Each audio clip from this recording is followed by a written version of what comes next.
Students, कैसे हैं आप सब स्टूडेंट्स। लास्ट वीडियो में हमने न्यूरॉन कवर अप किया था। आज की वीडियो में हम उसी को कंटिन्यू करेंगे। आज हम पढ़ेंगे transmission of impulse, nerve impulse.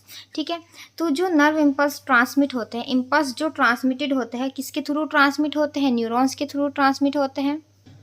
तो जो डेंड्राइट सेल होती है वो इम्पल्स को, इलेक्ट्रिकल इम्पल्स को स्टिमुलस से रिसीव करती है और फिर वो इम्पल्स को ट्रांसमिट करती है कहाँ पर? एक्सॉन में।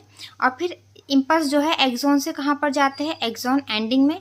यहाँ पर कुछ केमिकल्स रिलीज होते हैं जिनका नाम है जिनको हम कहते हैं न्यूरोट्रांसमीटर्स। अब ये इम्पल्स किस में कन्वर्ट हो जाते हैं? केमिकल फॉर्म में कन्वर्ट हो जाते हैं। और यहाँ से एक दूसरा न्यूरॉन्स, यानी कि जो सेकेंड न्यूरॉन्स की डेंड्राइट सेल्स है वो इन इम्पल्स को क्या कर लेंगे? यहाँ से रिसीव कर लेंगे। यानी कि जो आपका स्टिमुलस होगा, ठीक है, स्टिमुलस आपका वो एजेंट जिनकी वजह से कोई भी रेस्पॉन्स आता है। तो स्टिमुलस से इम्पल्स को कौन रिसीव करता है? डेंड्राइट सेल्स रिसीव करती है।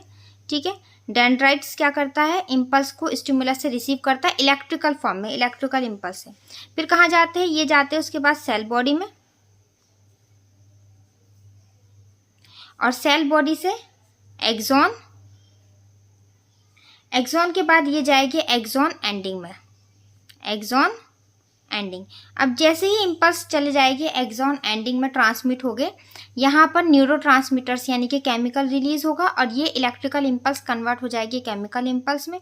अब यहाँ से जो नेक्स्ट आपका वो होगा, नेक्स्ट न्यूरॉन होगा, उसकी डेंड्राइट सेल्स इन इम्पल्स को क्या कर लेगी?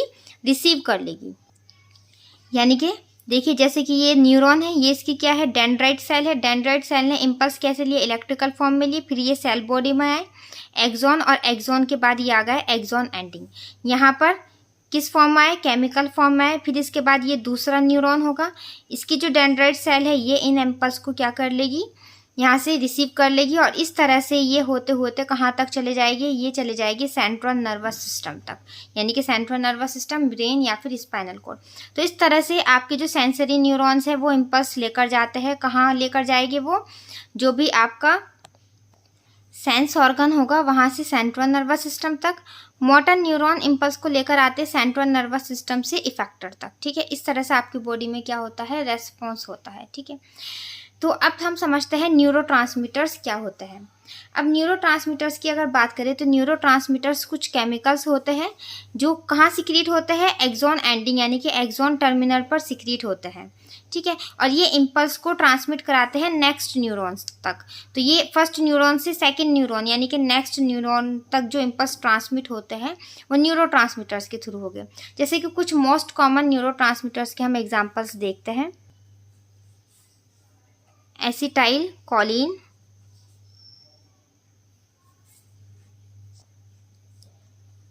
Nor adrenaline, glutamic acid.